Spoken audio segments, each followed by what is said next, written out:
都俾我啦。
Good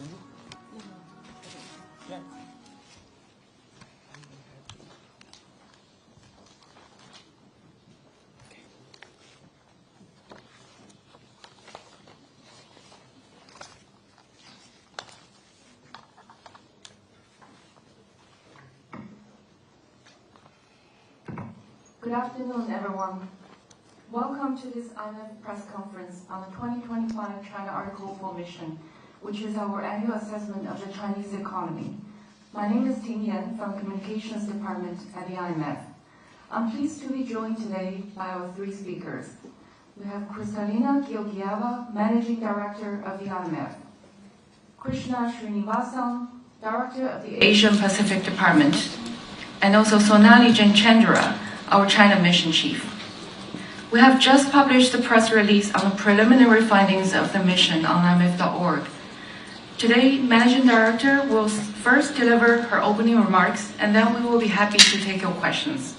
With that, Managing Director, the floor is yours.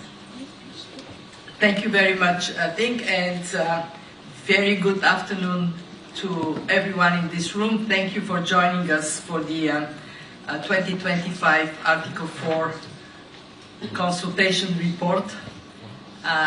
We have done that every year. It's our annual health check of the Chinese economy. Over the last 2 weeks, our team has engaged in constructive discussions with the Chinese authorities, and we would like to express our sincere thanks to them for their attention, their time, and engagement. Let me start with our updated assessment of the outlook. Despite sizable shocks, China's economy has shown remarkable resilience.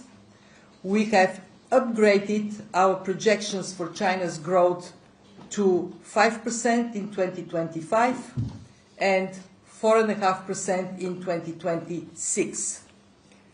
These are upward revisions from our October World Economic Outlook of 0.2 and 0.3 percentage points respectively. They reflect both strong exports and welcome fiscal stimulus.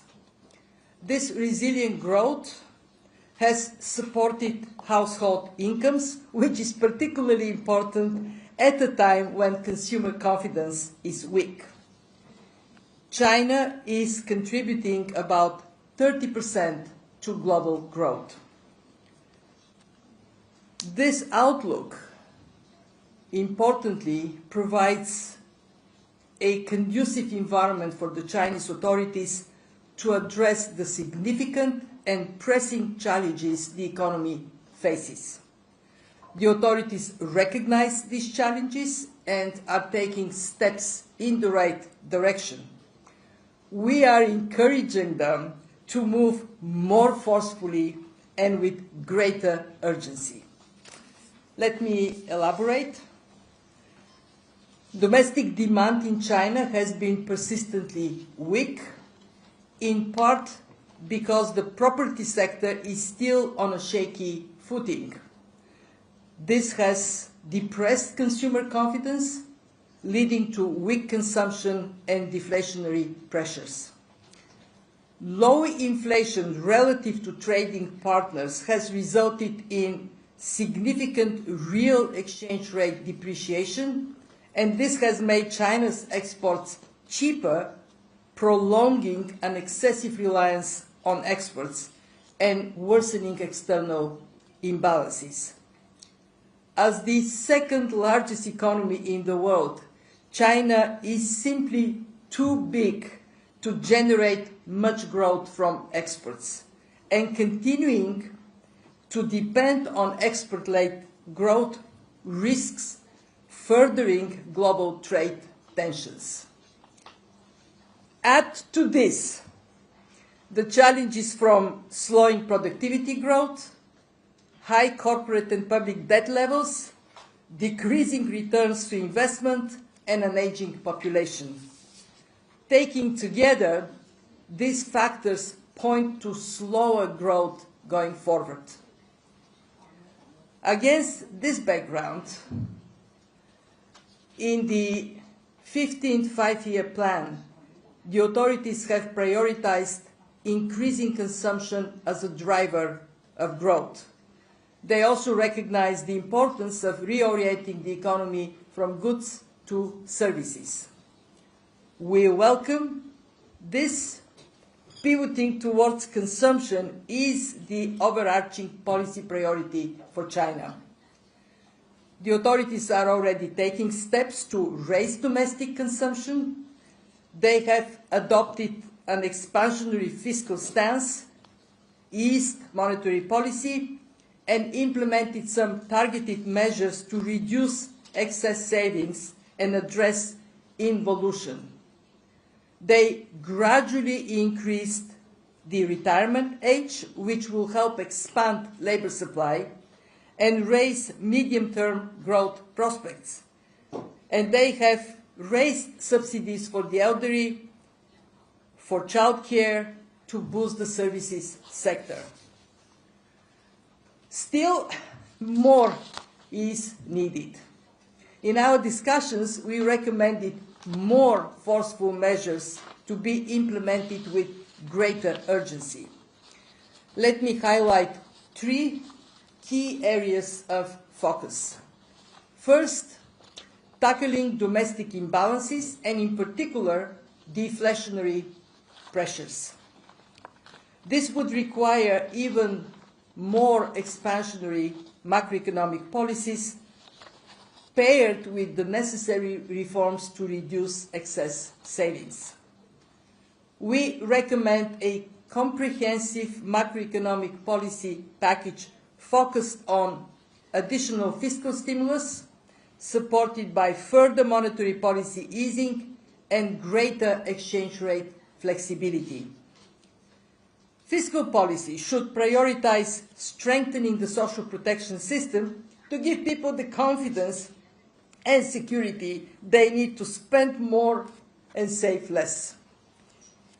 Our analysis suggests that raising social spending, especially in rural areas, and accelerating hukou reforms that provide migrant workers with access to social benefits can boost consumption by up to 3 percentage points of GDP in the medium term.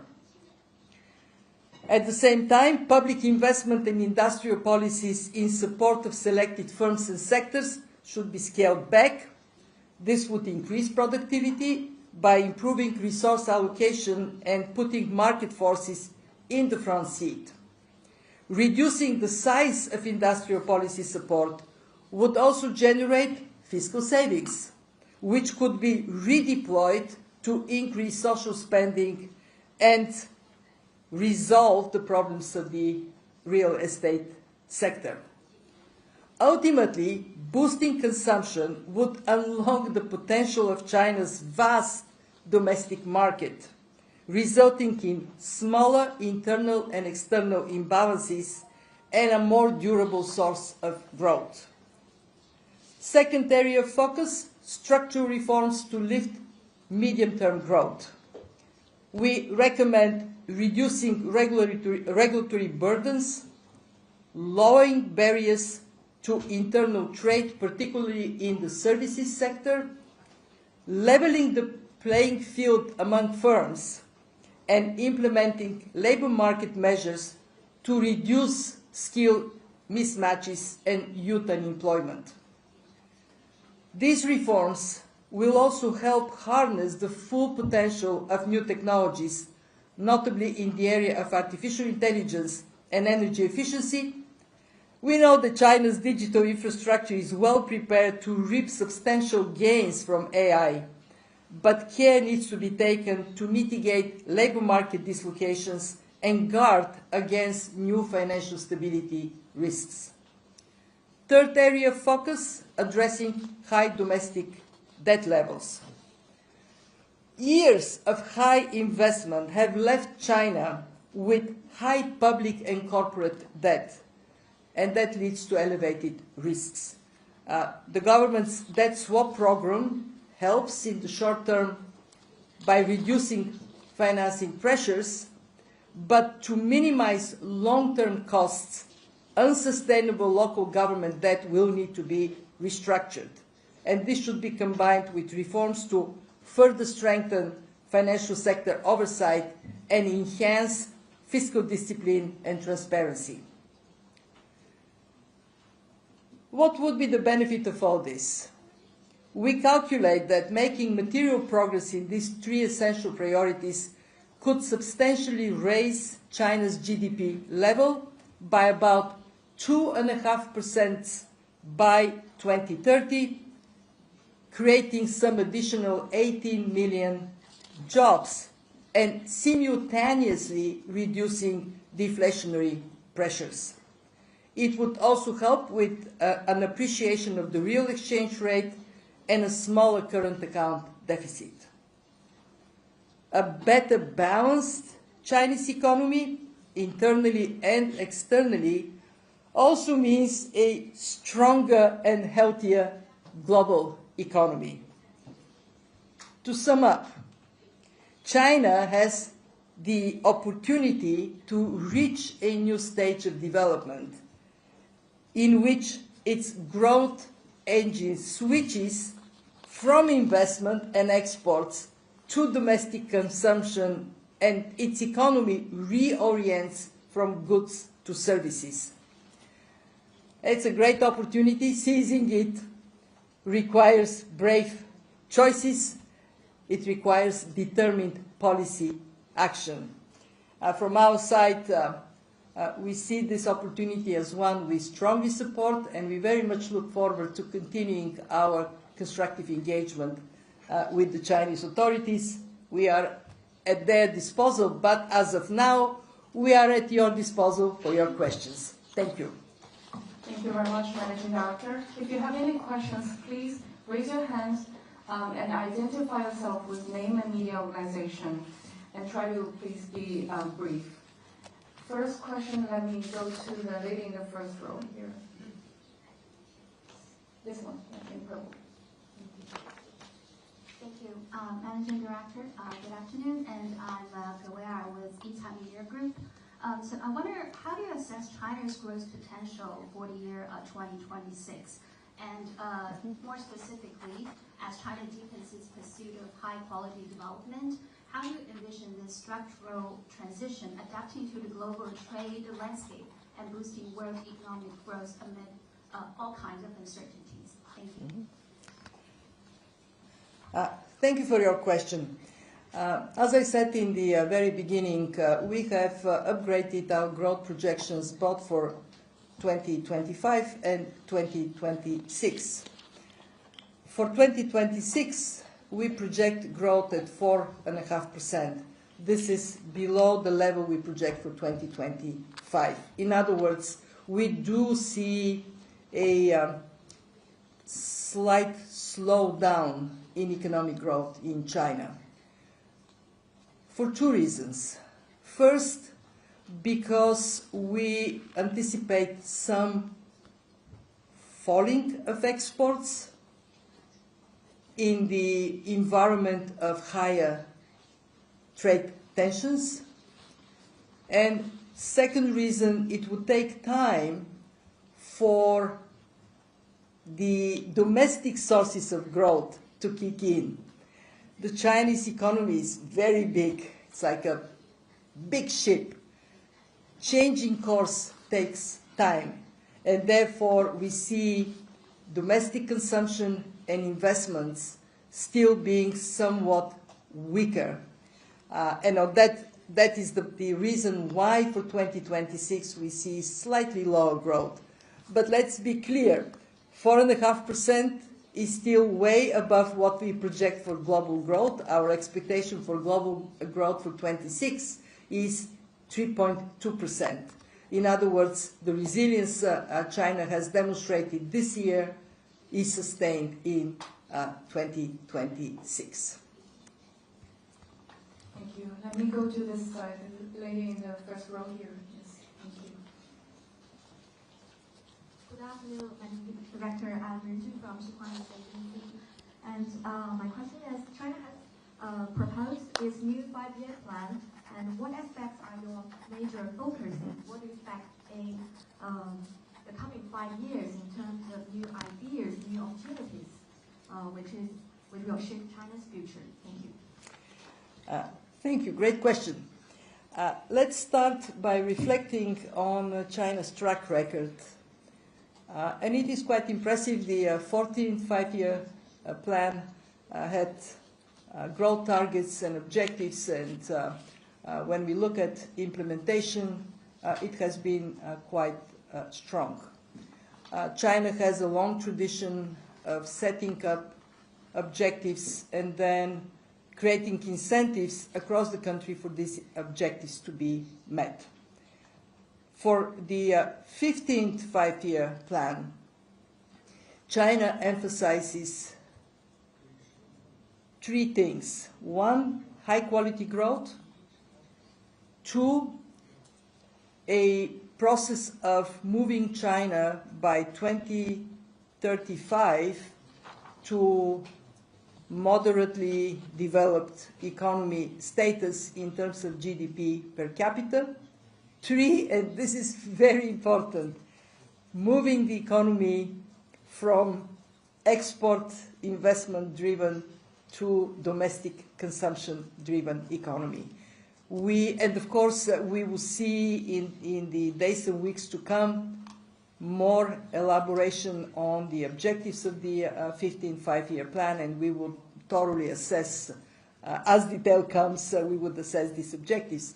We very much support China's determination to change its growth model. As I said in my opening, China is now too big to rely on exports as a source of further growth. And China has 1.4 billion people who present a large domestic market that is can be a big aspiration for growth in the years to come. And I can say, I look at the audience, I see many of the journalists are young, which is to say, China counts on you to be the driver of domestic demand. The younger generation, as we well know, the older generation in China is very committed to savings. You need to help your mothers, fathers, grandmothers, grandfathers to change their attitude towards one that says it's patriotic to spend money and lift China's domestic consumption rate. Thank you. Maybe in the second row here, in gray. Hi, this is Bloomberg News. So my question is about the Chinese currency. Your latest statement projects that China's current account surplus is going to be 3.3% of GDP this year.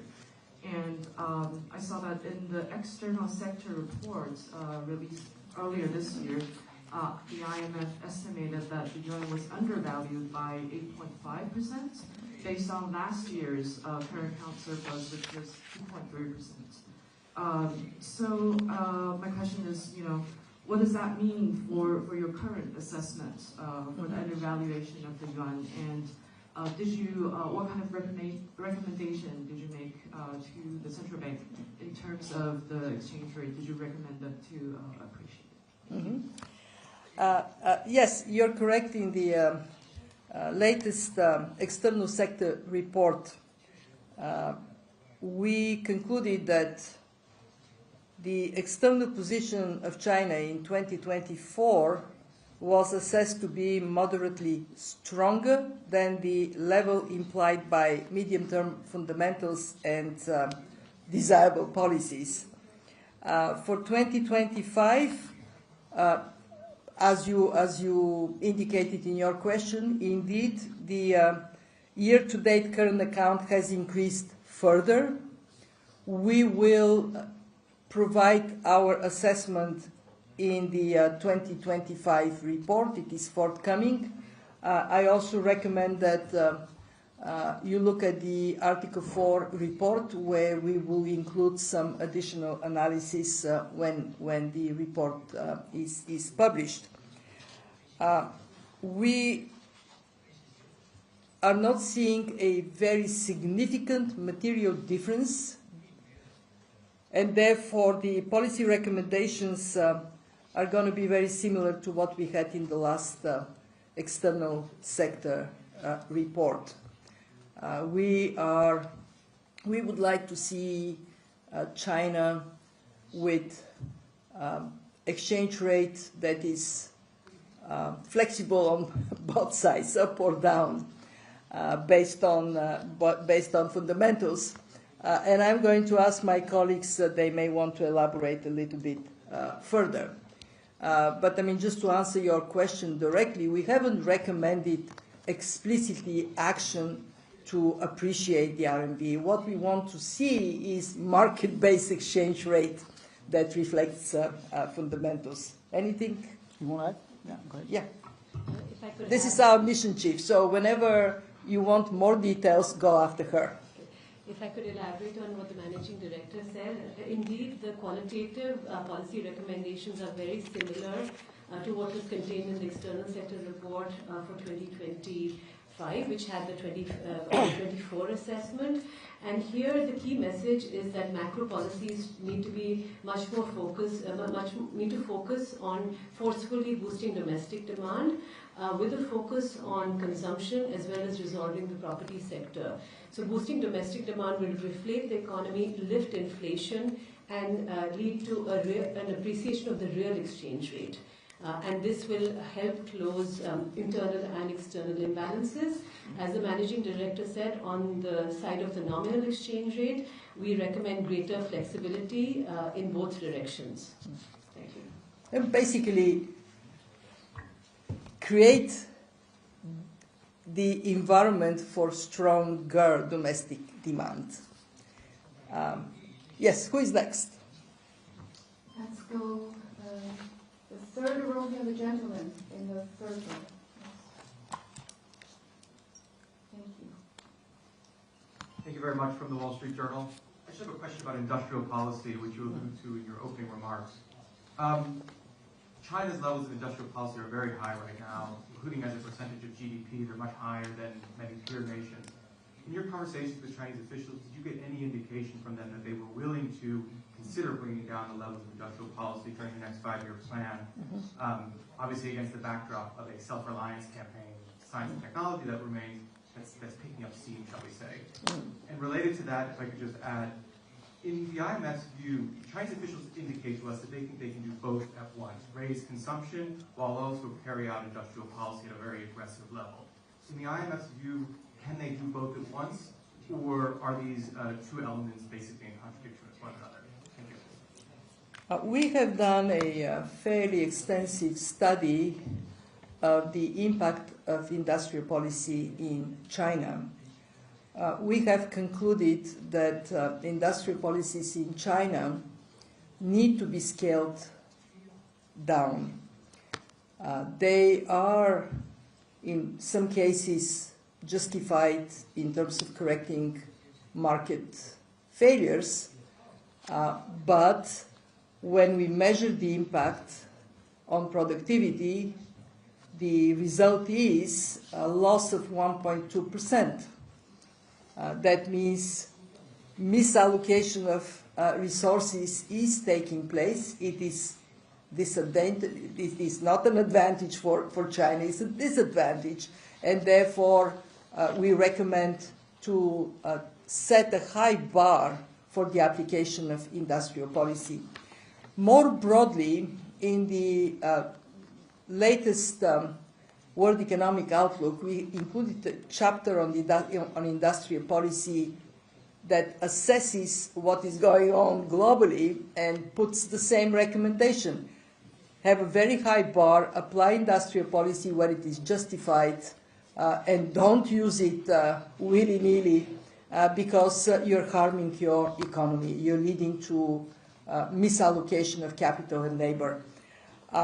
In our discussions with the Chinese authorities, they have shown understanding that industrial policies also, they bear direct fiscal costs at a time when using this fiscal capacity can be more effectively done by stimulating consumption and by resolving the property sector problem.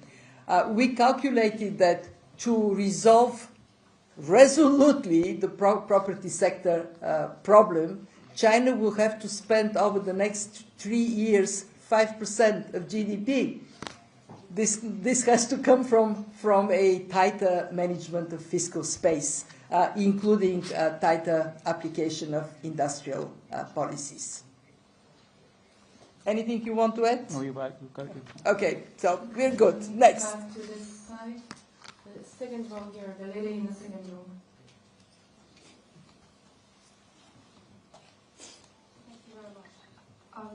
Speaking of the property sector, my question is that knowing that property sector is somehow shrinking the resident wealth in China, and what's IMF's view on the interaction between the property sector and consumption in China, and how would you how was the discussion with the Chinese authorities on that perspective, and what is IMF's advice for China in the future? Well, we recognize that this has been a protracted problem to solve, and it has been a significant drag on consumer confidence in China. The impact is twofold. One, people feel more compelled to save because the asset they rely on has lost some value. And two, the unfinished business means that there are places where there is demand for real estate, and it is hard for this demand to be met. The Chinese authorities have taken a set of measures to address the property sector, so it's not like they don't realize that there is a problem. They do, and they are taking action. Our advice to them is to be more determined, more decisive, and there are two things we think that they can do more actively. One, let developers that are unviable exit. And that would be a way to reduce the liabilities related to the property sector problem. And two, be more proactive where it is meaningful to get completion of unfinished housing. On the first one, we think that there is still the need for more decisiveness to let unviable developers exit.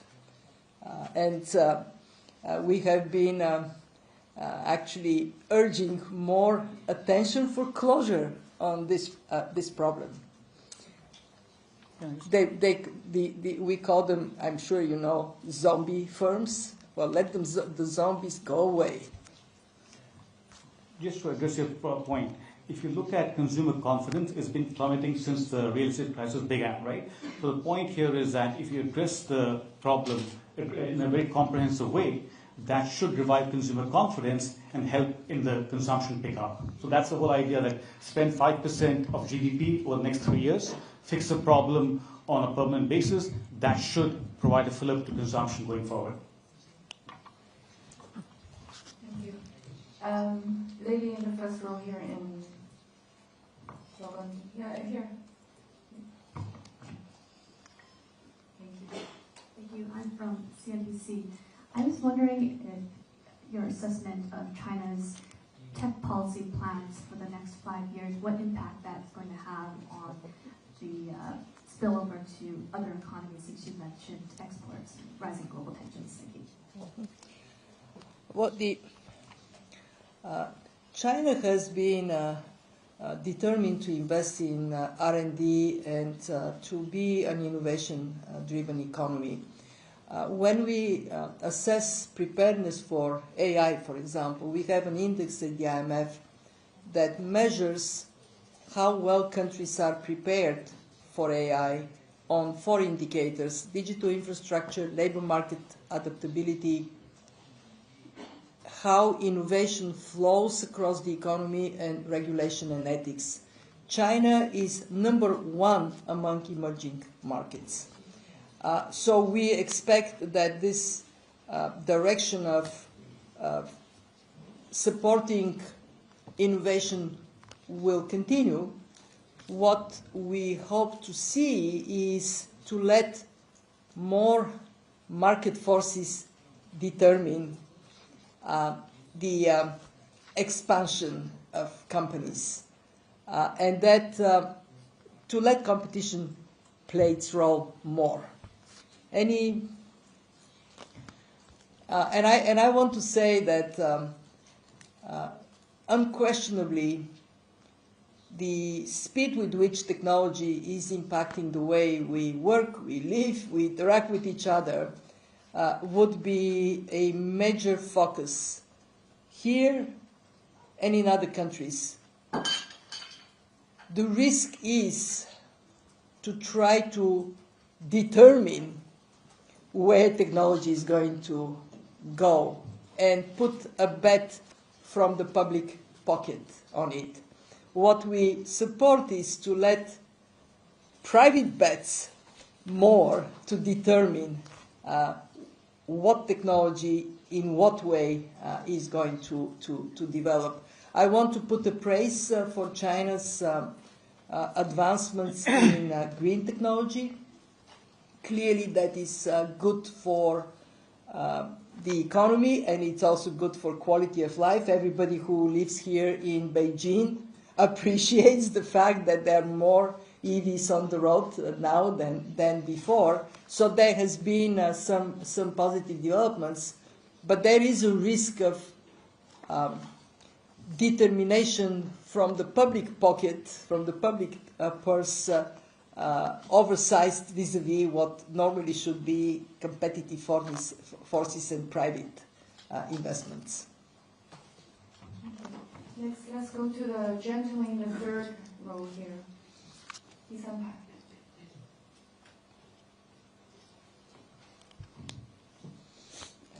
Good afternoon, Managing Director. My name is Joe Cash from Reuters. I would like to ask you about China's $1 trillion trade surplus and the fact it's forecast by some economists to contribute even more, 14% of global growth this year, while its imports have flatlined. French President Macron last weekend said that he had threatened Beijing with tariffs while he was here, and supporters of Trump's tariff policies say that they are necessary to push Beijing to boost its domestic demand.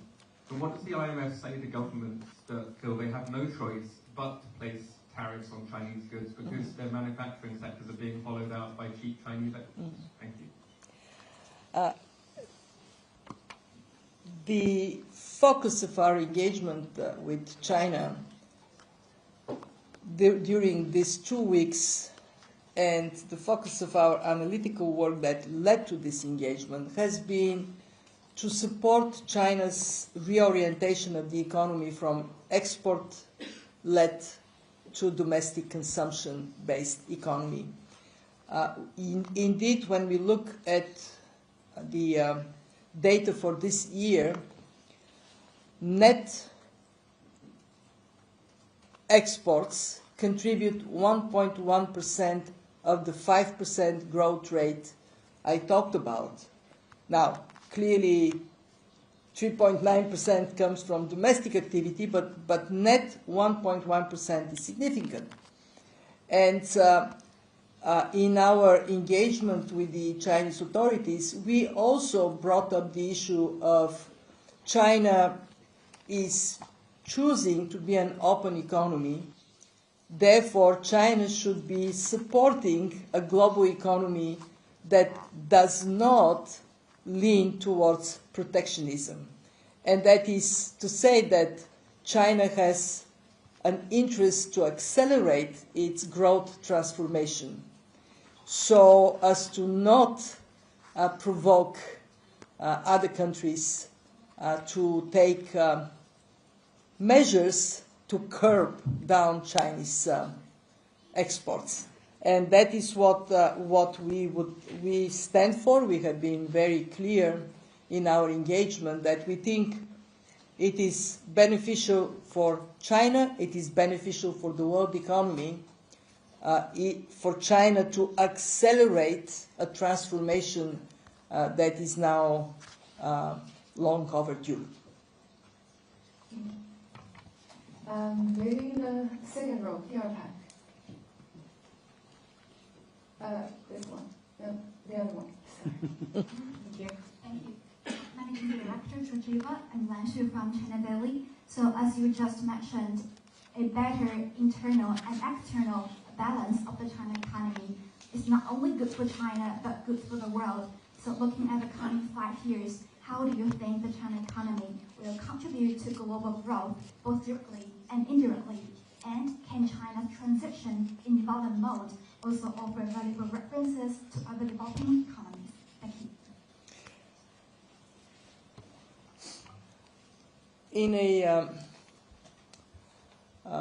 rapidly changing global environment, one of the important ingredients of economic policy is agility and flexibility to reflect changing circumstances domestically and globally. We just talked about the importance for China to recognize that no more it can rely on export-led growth, including because continuous reliance is likely to lead to actions of trading partners that would go against China's stated objective to have an open, integrated world economy.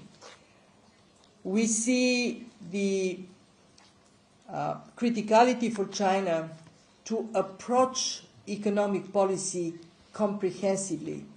And I listed the factors that would determine success. Would they be addressed? We believe China can come out with stronger growth position and better employment environment. But it has to be implemented comprehensively in terms of fiscal policy, in terms of monetary policy, in terms of sectoral policy, labor market policy, and that is not an easy task, but this is what the Chinese authorities ought to embrace for success. We project China to continue to contribute to global growth in a positive way. Over the next couple of years, very likely they would be around 30% contribution to global growth. It may go down a bit, but still China remains a positive contributor to global growth. Having answered that. Lady in pink here in the first row. Good afternoon, Managing Director. I'm Amy, reporter from China Daily. And the 2025 Central Economic World Conference is going to be held in Beijing. And I want to ask, how do you assess China's achievements during the 14th five-year plan period? Thank you. The 14 5 years? Yes. Okay. Well, the 14 5 years plan overall has met the objectives set in terms of growth. It has also shown that the Chinese leadership is able to adapt to changing circumstances, and this is particularly relevant for year 2025, when we have seen significant change in the context of trade tensions. What we find most significant is that in the last year, in 2025, the Chinese government has more systematically approached the question of change in the growth model from export-led to consumption-led model. And as I said in the very beginning, we strongly support this reorientation. Thank you. Second row. And by the way, meeting the growth targets in 2025 was not an easy task, and yet with the attention paid to engaging with key trading partners, we have seen a positive outcome this year. Good afternoon, Managing Director. I'm from Global Times. My question is, what does the IMF see as the main driver of China's economic growth in this year and going forward? And we know that China has announced a more proactive fiscal and monetary policies for next year recently. And how does the IMF see the effectiveness of China's macro policies in supporting stable growth? Thank you. In 2025, the main factor for reaching 5% growth rate remains exports. What we have seen is China increasing exports across the board in all regions, with the exception of the United States, and doing so on the basis of favorable conditions, including the real exchange rate depreciation that helped Chinese exports to be more competitive. In 2025, consumption did not contribute positively to growth. It was consumption remained somewhat weak, and similarly, investments in this year have seen somewhat weaker performance. In 2026, as we project growth to slow down from 5 to 4.5%, most of this, and in 2025, one thing that helped tremendously for good economic performance were supportive fiscal and monetary policy measures. In 2026, we project somewhat slower growth, going from 5 to 4.5%, mostly because we anticipate somewhat less favorable external performance. And one of your colleagues asked a question: what would other countries do if China continues to be a source of significant supply of cheaper goods? So that is going to be a factor affecting China, and therefore we strongly support the government coming up with fiscal and monetary policy measures to secure the performance of the economy and to support the shift towards more domestic consumption. Thank you. I think we have time only for one last question. I'll go to the gentleman in the second row here. Here, I'll have you do that.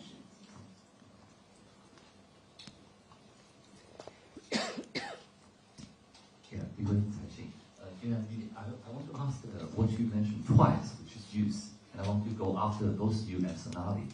You mentioned in the second area, recommending China implementing labor market reform to address skill mismatch and youth unemployment.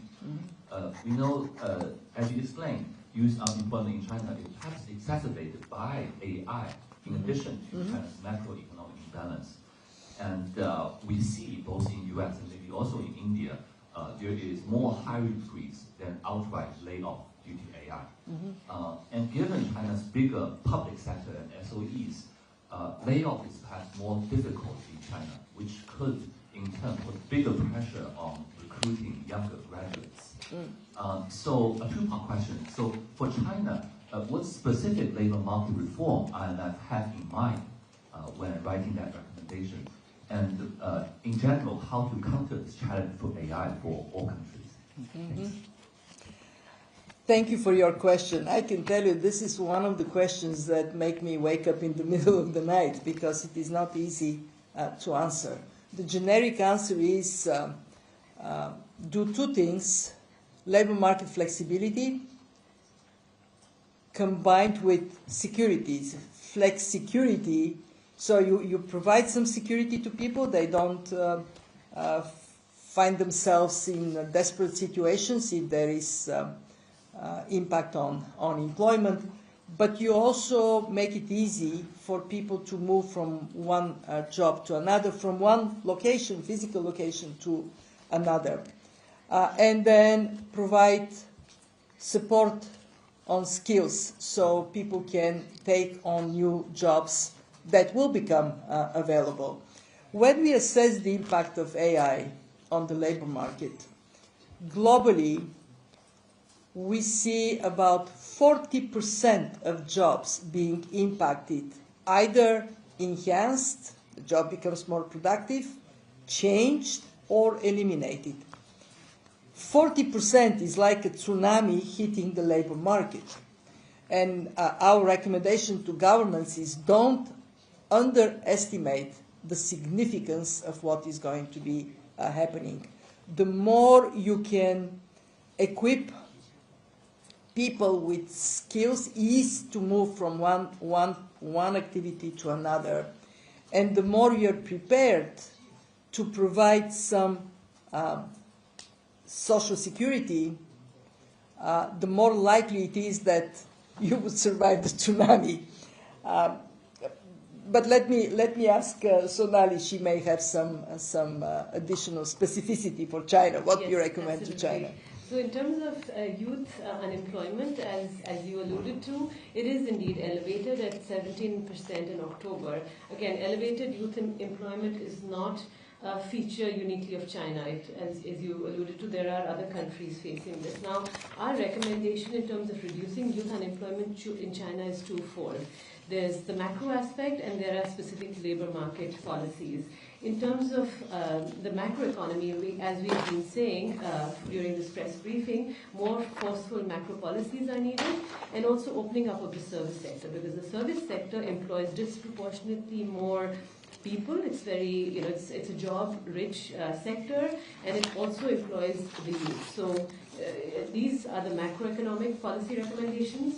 And in terms of labor market policies, we recommend active labor market policies, including job search and matching assistance, retraining program, and as the managing director said, specific things to reduce the skills mismatch in the labor market. So I think both sets of policies will be needed to reduce youth unemployment. I mean, in China there is tremendous opportunity for development of services. It is still an area of growth. But it's not going to happen on its own. It does require thoughtful thinking and policies in place so it can happen. And if I can conclude our presentation today, when we think of the future of the Chinese economy, this is a very critical moment. It is a moment of stepping on a new platform for growth, a new growth model for China. And we very much urge China to swiftly and decisively move in this direction. More consumption-oriented, more services, job-rich activities, more support for people who would find that the labor market is more dynamic than it used to be. I'll finish with a small anecdote. When I was your age, I was young professor in Bulgaria, and I was confident that I will become a more senior professor, maybe a dean of my faculty, and I would retire at the age of 55 at the same place where I started to work. This was how many? 5, 6 jobs ago in different continents and different activities. The world is very different today, and we have to accept that dynamism, unpredictability. I don't know what you will do in 5 years' time. Probably something very different, and in 10 years something that didn't exist as a profession today. So I wish you all the very best of luck.